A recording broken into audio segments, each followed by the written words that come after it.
Good morning, everyone, and thank you for joining us. I am State Senator Herschel Craig, and I serve as the co-chair of the Council of State Governments Midwest Legislative Conference of Economic Development and Infrastructure Committee. I am joined by my co-chair, my good friend, Nebraska State Senator Kathleen Couch, to help lead and moderate this webinar. For those of you who have attended an MLC, Economic Development and Infrastructure Committee event before, it's great to have you back.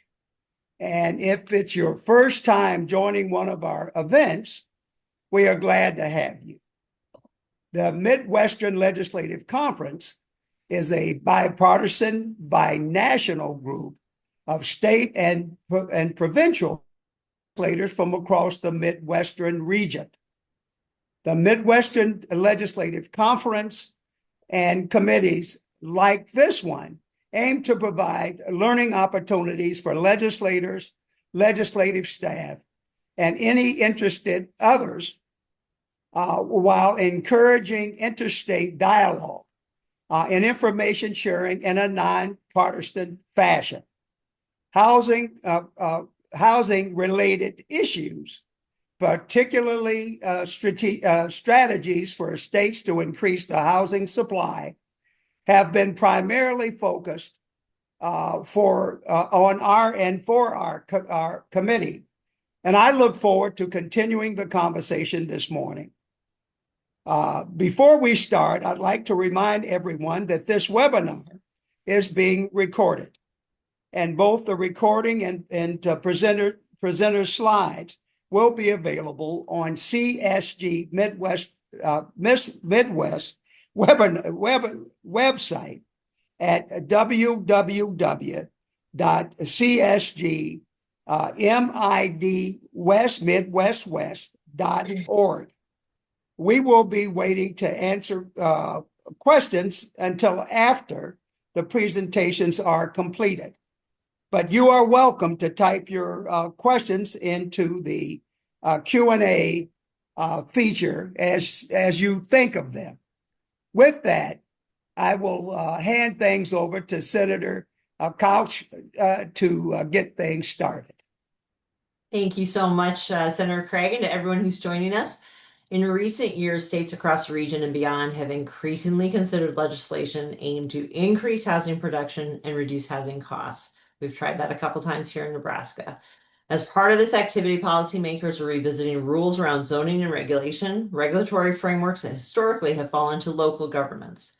Today, we're going to hear from two experts on housing and regulatory policy, and we appreciate them taking the time to lend us their knowledge and perspectives.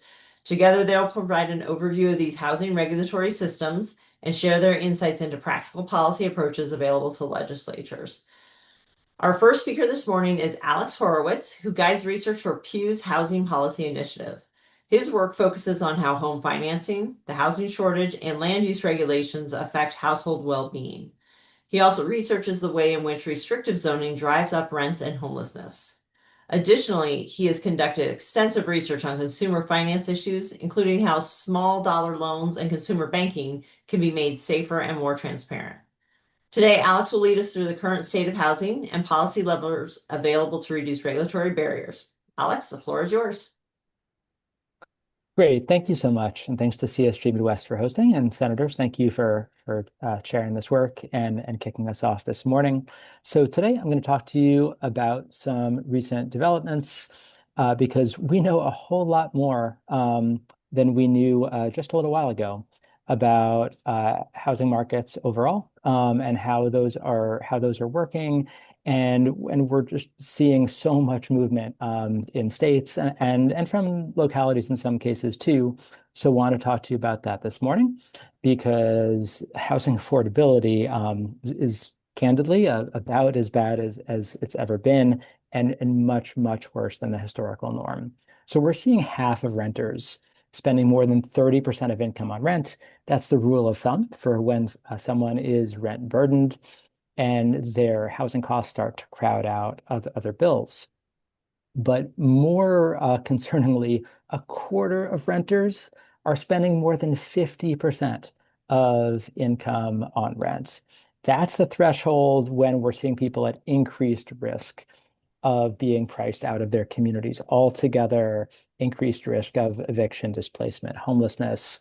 Median rent in the US is about $1,400 now. Median home price is a shade over $420,000. Those have both reached all-time highs in the past few years. But really, as a share of income is the way that it makes more sense to think about housing costs. Traditionally, home prices have been about 3x the median income. So nationally, median home price would be about 3x median income, and within communities that's true as well. We're seeing home prices nationally that are about 5x median income. So home prices that are about 2/3 higher than they have been historically, and rents that are also similarly higher than they have been historically. Median rent income is usually in the low 20s, and now it's about 30%. What's going on? Why is this happening? It's just a shortage. We just don't have enough homes, especially those that are in high demand areas near jobs, near services, near schools, near stores. Housing shortages estimated about 4 to 7 million homes in the US. Now, look, this is a complicated figure to estimate. There's a chance that it's not in that range. If it's not, it's over 7 million. It's not under 4 million. So I think anyone who's bought or sold a home knows that when there are a lot of homes out there to buy, that's a buyer's market. Homes tend to go below asking. When there are not many homes out there to buy, that's a seller's market. Homes tend to go above asking. I found that not as many people know that rents work exactly the same way. So when there are lots of rentals available, then that is a tenant's market. Tenants have options. They can vote with their feet. Now, when there aren't many rentals available, that's a landlord's market. And so landlords really end up having tenants over a barrel because tenants don't have options. So the places where rents are going up are the places where there just aren't many rentals. The places where rents are going down, those are the places where there's lots of availability. And so we see that dynamic at play in rental markets, just like in markets to buy or sell a home. Alex, I just want to interrupt one moment. I don't think your slides are advancing. Apologies. Okay. Did right now, did the slide just change? No, we're still seeing the Huh. overview, not the PowerPoint view. Oh, thank you for telling me. 'Cause that would be a really boring presentation with just the overview slide up the whole time. All right. And everyone, we did practice ahead of time. But here we are, and can't tell you why this is happening. Um, okay, I just stopped and reshared. Did that do anything, or we're still just on the overview slide? Yes, we are on the correct slide. It looks like we have the large slide to the left and the smaller version to our right. Okay. Okay. Let me try doing this without the full screen view and see if that solves our problem. But we did practice this before, but even so, lack of success. All right. So now you're seeing the overview slide. Is that right? Correct. Yep. Okay. Okay. And now a text slide with the bullet points that I just did verbally. You're seeing that? Yes. Okay. Perfect. All right. This'll work out. Sorry for the technological struggles. It's not what I'm best at. No worries. All right. So you see some curves here. This is just rents moving over time in response to availability. When there are lots of rentals available, rents go down. When there aren't many rentals available, rents go up. And we're in a long-term shortage. So we're in a long-term landlord's market. Some of what's going on also is that our housing stock is not a great match for our population. When zoning was initially adopted widely in the US in the 1920s, the average household size was 4.2. Now it is 2.49 in the US. So most of our housing is single family detached, but most of our households have one or two people in them. So our housing stock is not a great match for our population. And this is not being driven by consumer preferences. We do see people voting with their feet and moving to the places where they can earn the most when that's available to them, but they're often priced out. And so the share of multifamily housing is lower than what we would expect in the US, and that's mostly being driven by local zoning. So local impediments to building, especially the kinds of houses, the kinds of homes that are near opportunity. Townhouses, duplexes, apartments. And so all of these end up being pricier because there just aren't enough of them. So the fact that we've made it hard to build that kind of housing, and local zoning has made it much, much easier to build single family detached housing than everything else, means that we're mostly getting single family detached housing, even though from really consumers and residents just voting with their feet, we see that they're most interested in being near the places they go every day, being near their kids' schools, being near stores and restaurants, and most importantly, being near jobs. However, there are places that are trying things differently. If we were doing this a decade ago, I would have said to you, look, every analyst says it's supply and demand. And if you allow more homes, especially the kind people want, then we'll get better affordability, but I don't have the data because we haven't had places do it. Well, that's changed. We have had places make changes, especially municipalities who started making these changes like 2015, 2017. So here are four cities: Minneapolis, New Rochelle, Portland, Oregon, Tysons, Virginia, in four different regions of the country. They all did the same thing, though. All of them updated their zoning and made it easier to build apartments, especially, and they reduced their parking mandates.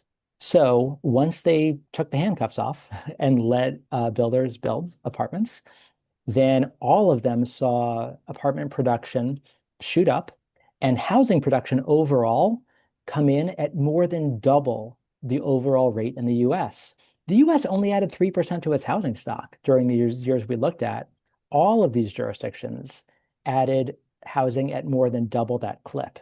And so while rents were going up 30% in the US during these years, rents went up a total of between 0 and 5% over this 6-year period in these jurisdictions because it's just supply and demand. And once they removed their regulatory barriers, they got more housing.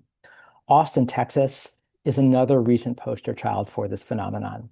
Austin has removed a lot of their restrictions on building. And so they've gotten a mix of big apartment buildings, small apartment buildings, small lot single family homes, and kind of bigger lot single family homes. But they have added housing in Austin at more than triple the rate of the US in recent years, and they've been building at a faster rate than the rest of Texas. So what happened? Rents just dropped outright. Austin has been the fastest growing city of its size over the past decade in the US.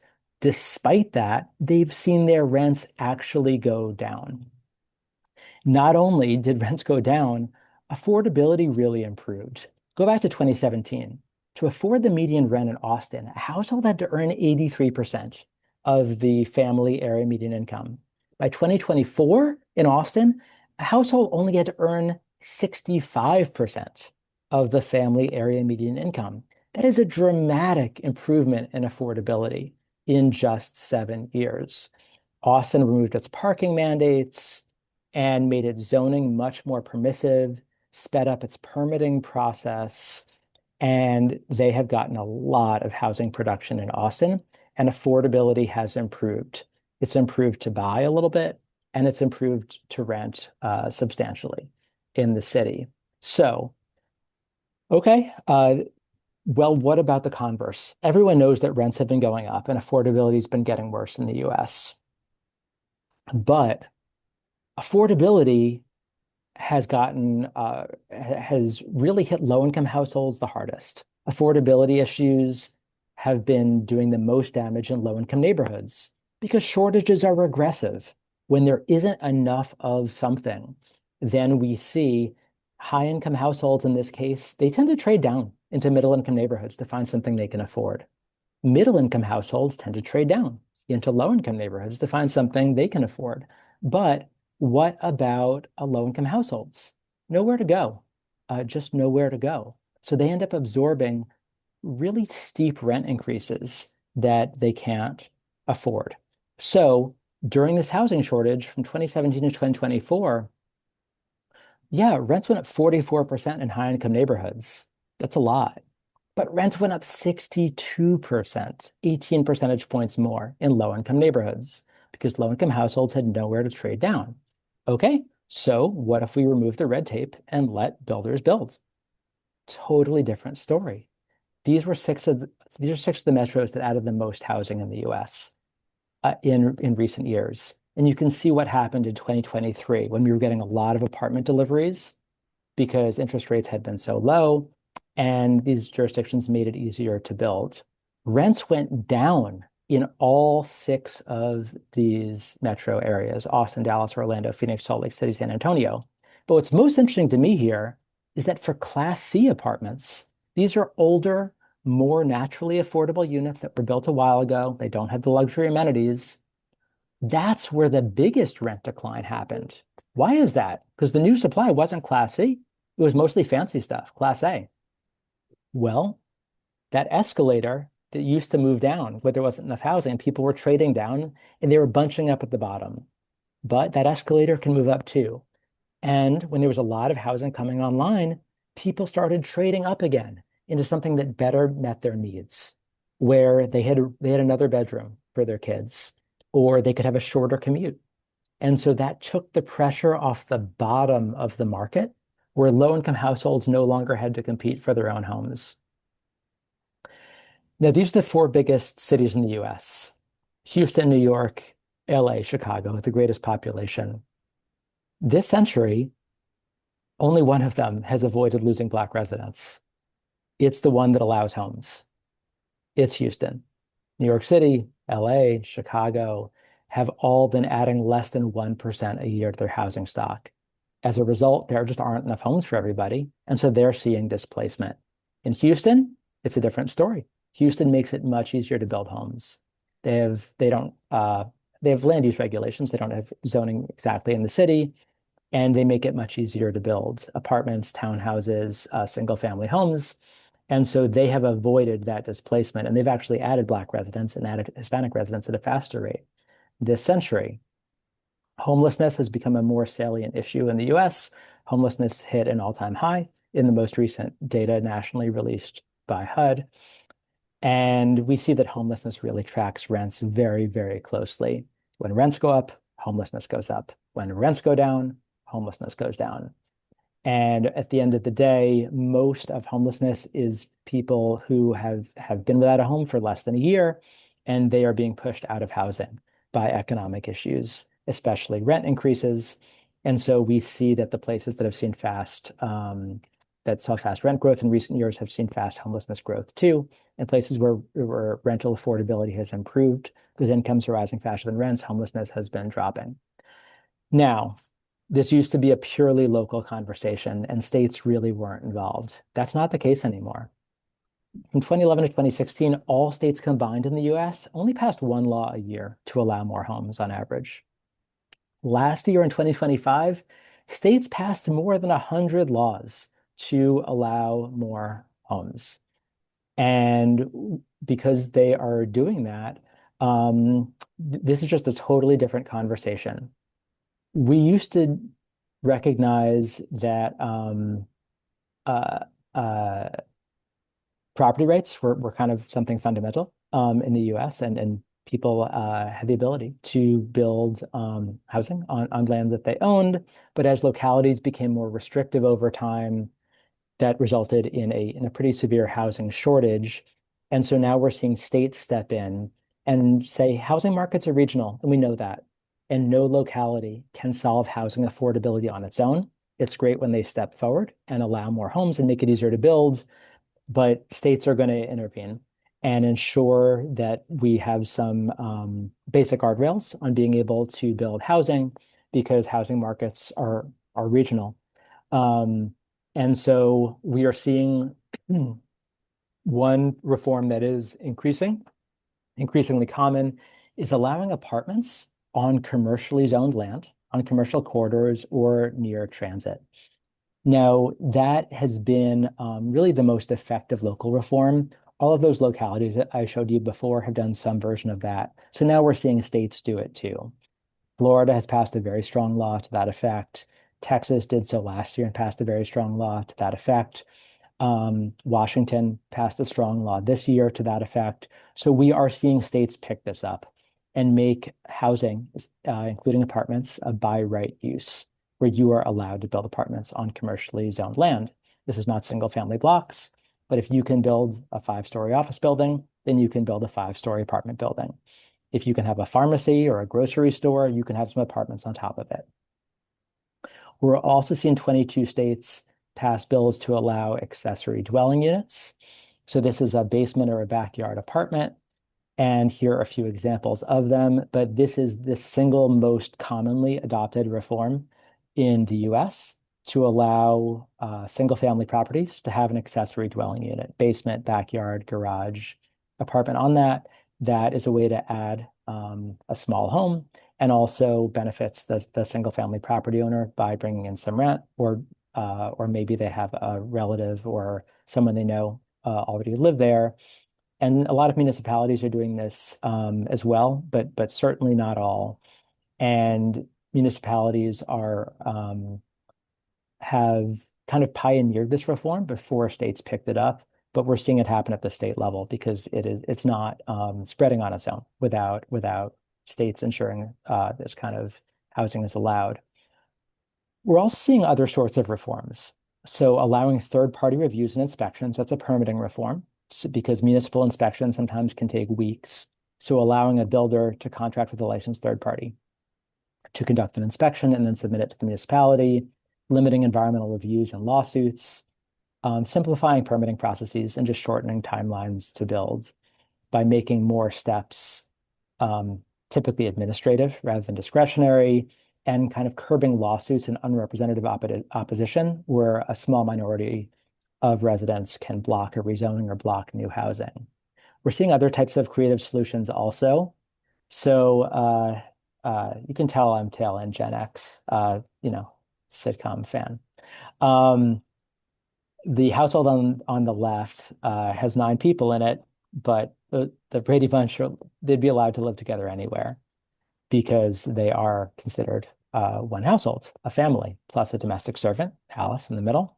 Household on the right is not allowed to live together in many places in the US because Golden Girls include unrelated people, and lots of municipalities still restrict unrelated people from living together and cap the number of unrelated residents in a home at 2, 3, or 4. We are seeing states pass laws to address that and ensuring that occupancy limits are based on something like health and safety and not family status. Colorado, Iowa, New Hampshire, Oregon are 4 of the states that have passed laws to that effect so that roommates can share homes, because we have a record number of empty bedrooms in the US, even at the same time as we have a record housing shortage.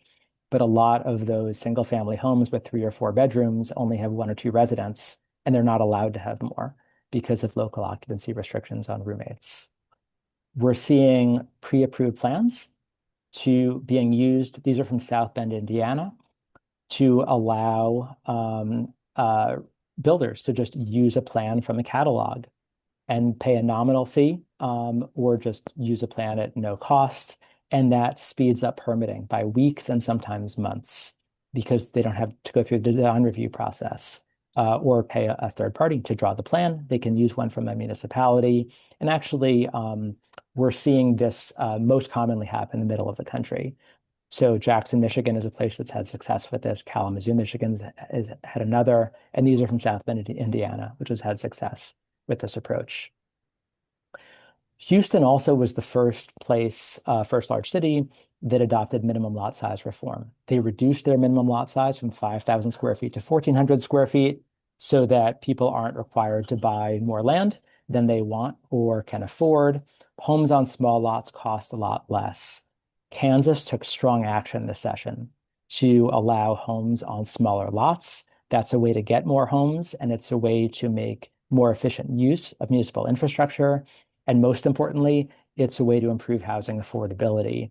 You can see here that in Houston, a home on a 5,000 square foot lot or larger cost an average of $545,000 in the city in 2020, but a home on a smaller lot only cost an average of $340,000. Homes on small lots just cost less Not everybody wants to spend their Saturdays mowing the lawn.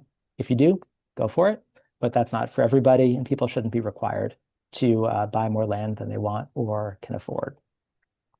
And I know, look, there's some macroeconomic factors at play. Materials have gotten more expensive. Sometimes labor's been getting more expensive. Interest rates are higher than they used to be. But ultimately, I'm showing you San Francisco and Austin here. Even when interest rates were low in San Francisco, they weren't permitting many homes. Even when interest rates got high in 2023, Austin was still permitting a lot of homes. Even as interest rates have risen, we are seeing some places permitting more homes than they did when interest rates were low because state and local policy just matter more than macroeconomic factors. Because ultimately, when you're allowed to build homes on smaller lots, when you're allowed to build apartments, when you don't have to include multiple parking spots for people who don't even own a car, then that is a game changer and it makes it dramatically easier to build. We're also, adaptive reuse has come up a lot. So reusing vacant office space. We have about 1 billion+ square feet of vacant office space in the US. Office vacancy rate is still over 20%, including the sublease market. This is some work we did with the architecture firm Gensler on converting office buildings into dorm-style housing, because that's a less expensive and more efficient conversion. We've seen a couple of states pass bills at this point, including Texas last year, to make it easier to convert vacant office space into residential uses. And that is a good way to get more housing, especially in high demand areas. But dorm style housing is the least expensive. And with that style of housing, you can also achieve lower rents. This could be for actual dorms. We have seen some colleges and universities acquire vacant office buildings and turn them into dorms, which is a great idea. But also this can be for non-college students as well, and it enables lower rents. It also is a way to stretch subsidy dollars a lot further, because right now subsidized housing is awfully expensive to build. And so using dorm style housing is a way to bring costs down. And I'm going to wrap up by flagging that even though not every person who goes to a community meeting is thrilled to have more housing near them, overall, more housing is fairly popular with the public. Not a single state lawmaker has lost an election, as far as we can tell, over supporting allowing more homes. And whether we're looking at Republicans, independents, or Democrats, there's strong support for reforms to allow more homes. Look, not all policies test the same, but when we're talking about like the most effective policies to speed up permitting, to allow apartments on commercial corridors, accessory dwelling units. These are fairly popular with the public overall. Glad to discuss that more. My contact information is here, and as Joe said at the outset, the slides will be available to you. Thank you very much for that presentation, Alex. I'm going to have a couple questions for you later. Our second presenter is Todd Sims, Senior Director for Regulatory and Industry Affairs at the National Electrical Manufacturers Association, NEMA. Todd has dedicated his career to improving the safety, efficiency, and resilience of the built environment. In this role, he leads NEMA's building code strategy, engagement with federal and state regulatory agencies, and policy work related to affordability, data centers, building performance, and other areas of strategic importance. Today, Todd will lead us through building and energy code regulatory frameworks. And thanks so much, Todd, for joining us. The floor is yours. Thank you, Senator, for that introduction and for moderating our time today. Let me pull up my slides. And thank you to CSG Midwest for hosting this forum on an incredibly important topic. Again, my name is Todd Sims, Senior Director of Regulatory and Industry Affairs for NEMA, the National Electrical Manufacturers Association. Just wanted to provide you with some brief background on the organization, as you may not be familiar. We are a 100-year-old trade association and standards development organization representing over 300 manufacturers of electrical products and equipment. Our members employ almost 600,000 people across the country, are committed to reinvesting in domestic manufacturing. You can see a number of our members, hopefully names you recognize on the slide. And I just wanted to point out a few of our priority issue areas. Important to note, I think, that even though we are the electrical manufacturers, we are generation agnostic. We are most interested in making sure that electrons move safely and efficiently from generation to distribution and transmission, uh, all the way to end use to power um, your home, your offices. So, a few of our priorities related to the built environment, which I help to manage, are providing technical solutions for contractors and builders, advocating for supportive policies for safe, efficient, and resilient homes, and finding external stakeholders such as CSG to partner with to raise awareness around these issues. We also have a priority focus on three additional sectors: the grid. Unsurprisingly, I think everybody's talking about the strain on the grid, which I'll touch on later, as well as industrial core, smart manufacturing, and mobility. Alex touched on some of these. We agree. We find the main drivers of housing affordability to be land and labor issues, the cost of materials, as well as the cost of borrowing. In recognition of the increasing discourse on housing affordability, NEMA stepped back to develop principles around improving the issue of affordability earlier this year, and I wanted to highlight a few of those for you. Again, many of the things that Alex touched on related to zoning and permitting reform, allowing ADUs, supporting adaptive reuse, developing supportive trade policies to lower the cost of goods, and then encouraging consistent code adoption throughout the country, which may seem counterintuitive, but I think there are some compelling reasons, which I'll cover, as to how updated modern codes support comprehensive affordability. The first of which is a well-recognized study by NIBS, the National Institute of Building Sciences, that tries to quantify the benefits to consistent code adoption as it relates to disaster mitigation. The study found an 11-to-1 cost benefit positive ratio just for adopting new codes, and that $1 invested in code adoption will return $13 in benefits for the American taxpayers. That can be further supplemented by additional supportive actions and policies, such as going above the National Model Code, supporting building retrofits, and investing in lifeline retrofits of critical infrastructure.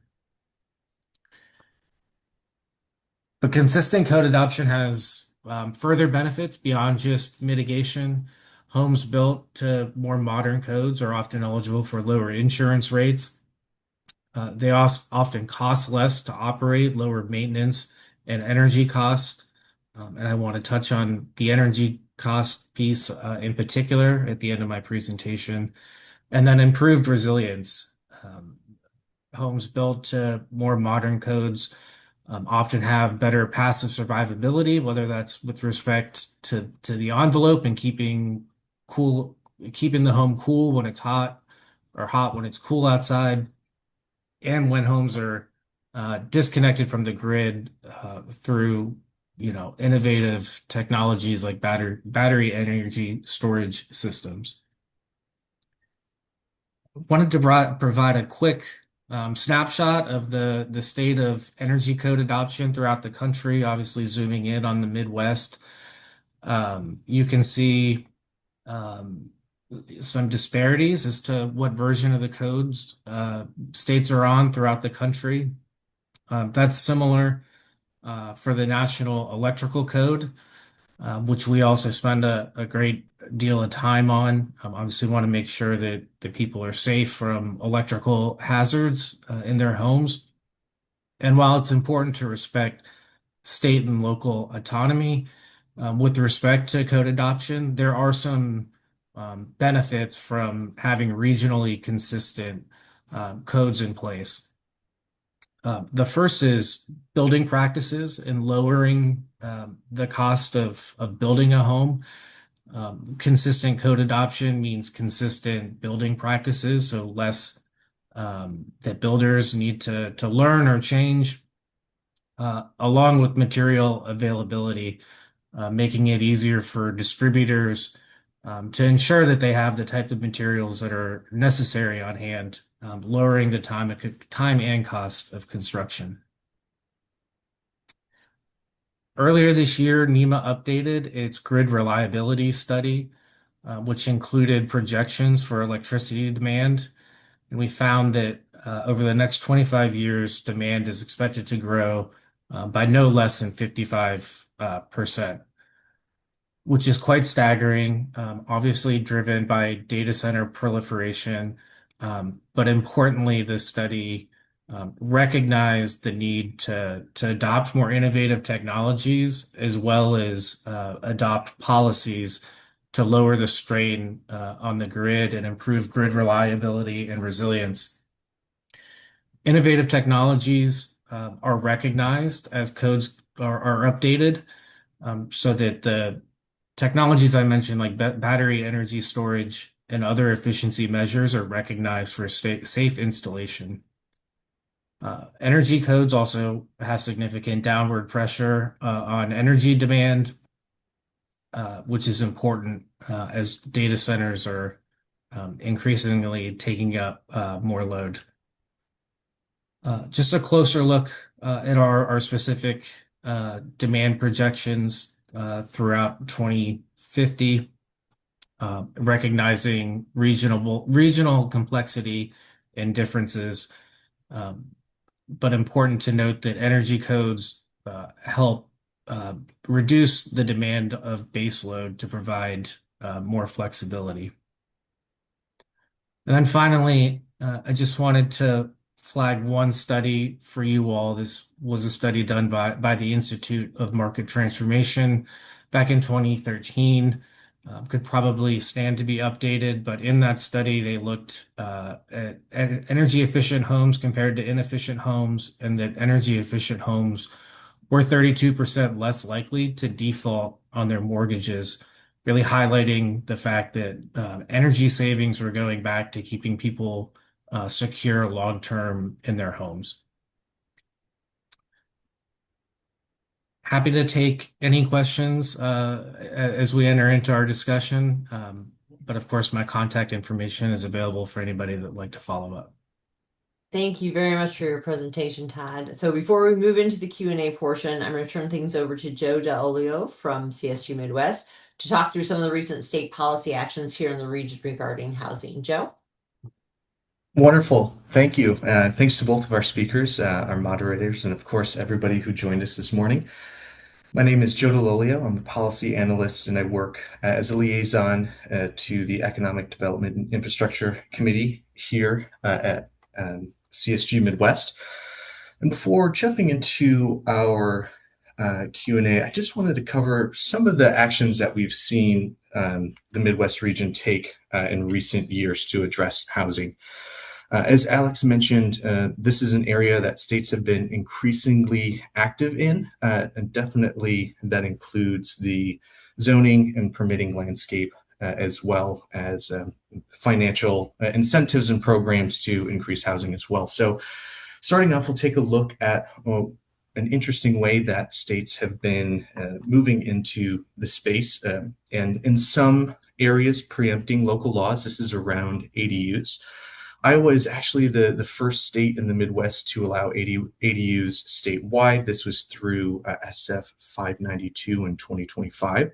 And it lays out a lot of the rules and regulations around ADUs, size requirements. ADUs in the state can't exceed 1,000 square feet or 50% the primary residence floor area on the lot. And also requires ADUs to be treated very similarly to residences on lots already, and with the same local rental and appearance rules as single-family homes. And very specific point as well that they do not require dedicated parking spots when they're built. Now, as the U.S. continues to have conversations around ADUs at the state level, our neighbors to the north, the province of Saskatchewan, is actually incentivizing folks to build ADUs. Now, they have slightly different language. They refer to them as secondary suites, but beginning in 2023, they began their secondary suite incentive program. Actually provides up to 35% the total price to construct an ADU. With a maximum of $35,000 Canadian for qualifying suite. They also lay out some of the requirements. It has to be within a residence, a laneway suite, garden suite, or garage suite. So there are parameters that have to be followed. And on the topic of building and energy codes, they must meet the requirements of a secondary suite per the National Building Code of Canada. Now, there also has been movement for states that are pushing local government in certain directions as well. This is just a few examples that we've seen. In Indiana, this is being done with a specific program, the Residential Housing Infrastructure Assistance Program, which was introduced through HB 1005 in 2023. Now, for local communities to receive funds through this program, they're actually incentivized to adopt pro-housing policies, include a number of approaches that Alex touched on before, but allowing higher density buildings, such as duplexes, triplexes, and quadplexes for areas zoned for single-family homes. Also, local communities that allow for the adaptive reuse of buildings for residential use in commercial zones will receive more percentage points on their application, as well as waiving certain requirements. This can include visual or lot size requirements. Now, Minnesota is taking a similar approach, but it's broadened a bit. So rather being a specific program, all of the competitive funds through their state housing finance agency will account for local pro-housing policies. So these communities that incorporate such policies can have a higher score on applications, very similar to the incentives included in Indiana. Slightly different. Some of these approaches include for allowing housing in commercially zoned areas, single-family construction on lots less than 1/8 of an acre, so including the smaller lot sizes, and not including aesthetic mandates for single-family homes. Michigan also has a program starting in 2023, the Housing Readiness Incentive Program, actually provides funding for local governments to go through the process of updating their zoning laws. So overall in the program, $5 million was made available to local governments to update their zoning ordinance regulations with a maximum of $50,000 in a single award for local governments to go through the master plan process, update their zoning text amendments, and any of the costs associated with updating the new land use policies. And then the last section I want to touch on here this morning are states that have had actions to increase the permitting process or the speed of the permitting process at the local level as well. So in Indiana, that same bill that we looked at before, HB 1005 in 2023, created shot clocks around the reviewing of building permits and plans, gives local governments a timeline to review these plans. So it's 3 days to determine if an application is complete and let the applicant know if their application is complete or needs more work done. And then 7 business days for that local government to complete a plan review of these buildings. Now, if the local government isn't able to complete these actions within these timeframes, then it allows for applicants to go to a third-party provider to look through their plans. And this includes licensed architects and engineers, also certified building officials and home inspectors. Kansas has a similar bill from last year, HB 2088, which is known as the Fast Tracks Permit Act. Rather than giving these set dates and timelines for individual actions, it gives a broader 60 days for local government to decide on and notify an applicant on their building application within 60 days. If they don't adhere to this timeline, then that building permit and application will actually be automatically considered approved. And I wanted to include Nebraska here as well. And Senator Kauth, feel free to speak on this. I think you'll know this a little bit better than I do, but through LB 288 of 2025 aims to reduce redundancy in building plan reviews. It allows for building plans within a political subdivision that has local codes pursuant to the state, not need to be reviewed by the State Department of Energy and Department of Environment and Energy. So it reduces some redundancies there. Right. There's much more state action outside of what I've shared this morning, especially on the funding side. So our committee is actually working on an issue brief on the topic. It should be ready soon. It will be sent out to committee members and made available on our website as soon as possible. So I just wanted to let folks know to be on the lookout for that as well. And with that, I can send it back to our moderators for the Q&A section. Well, I want to thank you very much for all of the presenters. With the help of CSG Midwest staff, I'm going to transition to the Q&A portion of our program. If you have a question or comment, please raise your hand or type a question into the Q&A feature of the webinar. Joe, do we have any questions that were typed in it? Well, I want to thank Alex, who's been very active in a number of the questions that have been asked thus far. Some wonderful answers in there that I highly encourage folks to look through. But if there are any additional questions, feel free, folks, to add them to the chat now, or Senator Kauth, Senator Craig, if y'all had any questions, I think it would be great for the good of the order as well. I do have one. Joe, can you hear me? Yes. Oh, okay, Wonderful. great. So when we're talking about shortages in housing, specifically in the lower income, does that at all incorporate study into how many people are there in that area illegally? Because I know that when you have a large illegal population, those rents do tend to get much more compressed. And I'm just wondering if any of this policy has looked at addressing that issue. Thanks for that question. And I think the way that we tend to look at that, really all these issues, is we compare places to each other and try and figure out, right, what's going on between places, and then compare places to themselves over time. And so that's how we can detect what reforms are making it easier to build and what's driving affordability. So for example, Raleigh, North Carolina is a place that was seeing rents go up pretty fast.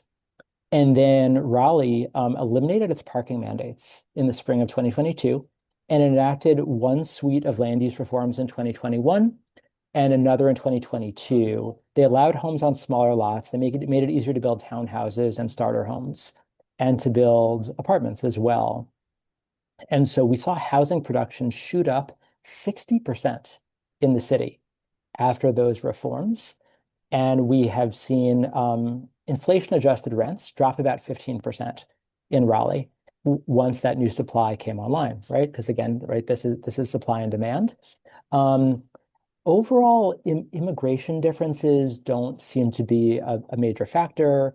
That's not a topic that I study, but other people who have studied this have noted that immigration can affect both supply and demand because, right, of labor issues.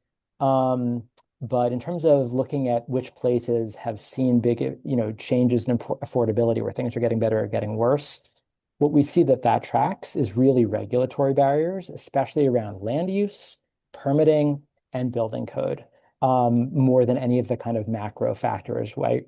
Like immigration or interest rates or the overall building materials costs. Thank you. Then I also have a question. Can you explain by right development laws? Yes. So by right development for the builder doesn't mean that the builder gets a free pass, but it means that housing is goes through an administrative process, not a discretionary one. For example, in Minneapolis, an apartment building on a commercial corridor used to be a discretionary use. So the builder would need to have public hearings, and typically in most jurisdictions, either a planning commission or zoning commission, or sometimes the city council needs to have a vote about each apartment building if it's not a by right use in an area zoned for multifamily housing, and very little land is zoned by right for multifamily housing. And so having it be a by right use means that it goes through an administrative process where city staff review the application. And if it's compliant with the zoning code and the building code, then it goes through site plan review and everything needs to right, be buttoned up, but it's not a discretionary process anymore. And by right development is much, much faster than discretionary development because it doesn't require a large number of public hearings, and it doesn't require a vote to figure out if a builder is able to build homes on a lot. It goes through a standardized, clear process, which is faster and more predictable. That can make it easier to line up financing too, because lenders are much more, and investors are much more interested in financing something that they know can be built. And so we've seen that once you have that kind of clarity in place and a clear set of rules, then we get more housing built. Thank you. I do have an additional question here. Senator, I didn't want to speak ahead of you. No, you're fine. Could you speak to any potential state impacts regarding the recent U.S. House Road to Housing Act, which is now before the Senate? Either of you, if you could speak to that. Maybe I'll let Alex cover the detail. NEMA's been supportive. We think there are a lot of good pieces in that legislative package that will help address affordability and speed to construction. Yeah, so the House package is candidly better than the Senate one. And so really the reason was why the Senate package restricted build to rent housing. And so that is where a builder is building single family homes that are available as rentals.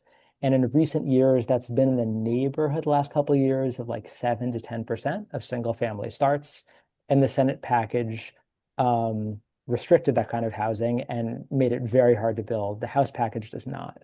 So the package that just passed the House last week by a vote of 396 to 13, don't see that every day, is the stronger package at this point because it doesn't restrict build to rent housing. It does create some additional flexibility, especially for manufactured housing.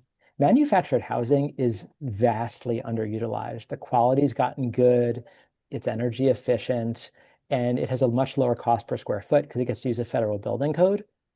But there are some federal obstacles to using it. One of them is a mandate for a permanent steel chassis under the manufactured home. And the federal package does remove that mandate. That'll make it easier to use manufactured housing, and it'll make it look more like conventional site-built housing and reduce some cost as well. So I think there are clear benefits of that package, including for states. And one of the big ones is around manufactured housing. There are a few more around permitting and building codes, but that package is not a game changer. It's not as important as state policy, but it's a step forward. Thank you. Thank you for your answers, please. So And I think oh, go ahead. oh, sorry, go ahead. I was going to ask a question to Todd. Joe, did you have something else for Alex? I think just kind of along the vein of manufactured housing, we had a question in the chat. We're building the first 3D printed home in the state of Kansas as infill on a vacant lot. I know that the largest 3D printed subdivision in Austin, which has been successful in reducing housing costs. Where do you see new building technologies like 3D printing playing out in the future? And Alex, I can start with you, but certainly Todd, if you have any thoughts, would love to hear yours as well. I think we should welcome all technologies that can produce housing safely, and we shouldn't be kind of putting a thumb on the scale in favor of one type of housing or another. We should let the market work here. So far, 3D printed housing has not been a game changer. Austin has a tiny number of 3D printed homes. They've been single story so far, whereas in high land value places, multi-story housing is sometimes needed to economize on land costs. We should be welcoming to all technologies, though, to make it easier to build homes. 3D printed homes are one of them, but so far they have not gotten costs as low as manufactured housing, and they have not taken off yet. But you're right, the largest development has been in Austin, but it's still a tiny number of homes compared with the 120,000 Austin added from 2015 to 2024. Okay, I'm going to jump back in. Todd, I had a question for you about what's the process for updating the codes? And my biggest question is, are vendors involved with updating codes? Because I think there's a perception, and I certainly have seen it in some instances where all of a sudden the codes are pushing a certain socket or a certain thing that might not have been necessary a year ago, but now a vendor has something that they want to sell. Is that perception or is that reality? Are vendors involved with the process of updating codes? Well, it's certainly accurate that vendors are involved, but I think maybe to put it in context, at the national level, the codes are developed through a consensus-based process by which manufacturers, vendors, builders, state, city, and local officials are all invited to participate in the process. And ultimately, the final vote as to what does and does not get into the national model code is made only by government officials who are active in the administration of those codes. So there are several checks and balances along the way, including needing to provide cost benefit analysis for code provisions that one would seek to put into the code. And so for that reason, I feel like it's a fairly robust, again, consensus-based process. Thank you for that. And regarding the cost benefit analysis, is that the cost and benefit of, because when we're looking at, especially for lower income people, even $1,000 more for the cost of a house can sometimes kick them out of being able to purchase it. So when somebody says, well, yes, but you pay $1,000 more now, and over the 40 years of this home, you'll have better energy usage and save that much more money. That's not, I don't think of that as an accurate cost benefit. Is that how it's done primarily? Because the cost benefit has to be much more near term. Sure. Well, each individual provision needs to submit information as to the increase in cost and what sort of benefit might be gained from it. And then the overall, in this case, the energy code would go through a determination to find out if on balance it is cost effective. And who sets up these? I mean, the energy code, is that run by the federal government? Is that, or is this an industry run thing? Who sets up the codes? Great question. In the case of the energy code, along with the residential code, the commercial building code, those are administered by the International Code Council. It is a third-party independent standards development organization. They are also the professional association for building inspectors. So they administer that process. The National Electrical Code is administered by the National Fire Protection Association. Again, in a similar way, where public input is taken throughout the process. There have been efforts to try to get the federal government more involved in the development of model building codes, which I think anybody in the building safety or standards development process would have some serious concerns with is simply don't have the expertise, nor do I think states would take too kindly to the federal government telling them exactly how they needed to build their houses. So we would prefer to see, the network of nonprofit standard development organizations continue to lead on code development. How are those nonprofits funded? Do they get paid by these manufacturers? Are there donations? And that's just it. We seem to have this administrative body that is influencing and impacting every single property or everything that is built in this country. And to say that, it's a third party administered and it sounds very nice, but I still think that there's probably a lot of I don't know. I wonder how they're actually funding themselves, and how that funding is influencing them.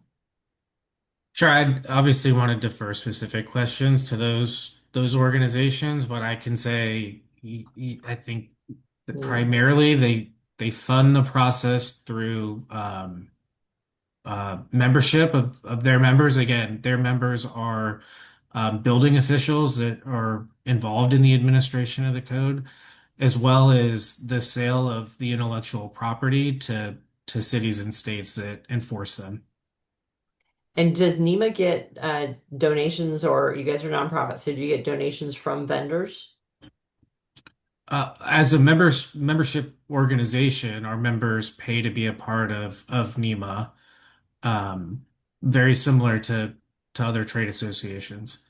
Okay, but so you don't get no vendors donate to your meetings or your organization or anything like that. So there's no influence from vendors on your independent organization. Our members pay annual uh, membership fees based on sales.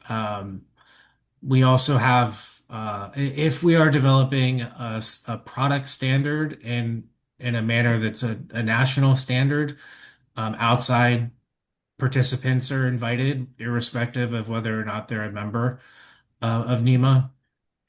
There are the American National Standards Institute certifies standards development processes that have certain requirements for outside stakeholders to participate. Okay, all right, thank you. Wonderful. Thanks, y'all. Just looking at the time, we are right at 11 o'clock or noon if you're in our Eastern time zone. If we weren't able to get to any questions, I sincerely apologize. Please reach out to me and I will help to get any unanswered questions answered for you. And Senator Craig, I can hand it over to you to finish things up for us. Well, let me certainly thank again to both of our presenters for taking time to speak with us this morning. Before we break today, a friendly reminder that the Midwestern Legislative Conference Spring Webinar Series will continue June 12th with a K through 12 funding, the formulas used by states and the potential legislative led reforms. It will begin at 2:00 p.m. Central Time. Additionally, the third webinar of the series will be on June the 15th at 12:30 p.m. Central Time and is titled Rural Health Transformation Program, Policy, Oversight, and Emerging State Strategies. And finally, registration is now open for the MLC annual meeting in St. Paul, Minnesota, and I hope to see you there. You can learn about and register for these events at csgmidwest.org. In the meantime, thank you all for joining us this morning. I hope you all have a wonderful day. Thank you so much.